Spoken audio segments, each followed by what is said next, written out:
Acquiring a single Bugatti by the age of 33 would be impressive enough. But later this year, Volkswagen is expected to hand the Bugatti brand, or at least a major piece of it, to 33-year-old Mate Rimac because he can better engineer the electric drivetrains the marque will need in an electrified era. So how did a guy who only took his first flight in 2007 come to be on the verge of controlling one of the most storied names in motoring? It all starts in the least Bugatti-like manner imaginable, with a 20-year-old mate pulling the blown engine out of his beater BMW E3325i and replacing it with an electric motor from a forklift.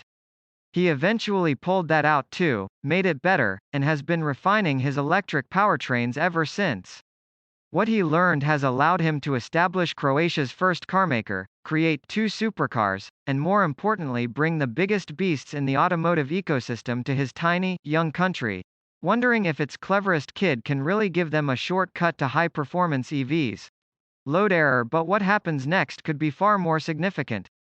Rimac now has active projects with most of the major European OEMs, and contracts in place to supply powertrains in much higher volumes than it has before, mainly for performance versions of pure-play EVs from mainstream or premium carmakers, built in volumes of up to 100,000 per year. Rimac has confirmed one volume project with Porsche. The rest remain under wraps, but when they begin to arrive sometime around 2025 it will mark a major step up in scale.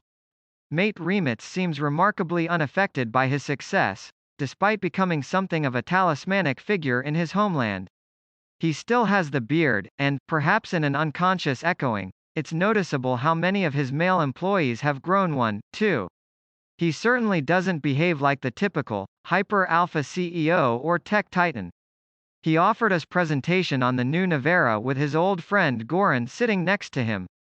Goran doesn't work for him. They just wanted to hang out, and Mate would pause his presentation to scribble notes on how to improve it. It was actually Goran who blew the engine on his friend's 3 Series 13 years ago, so Croatia really has him to thank for its growing new car industry.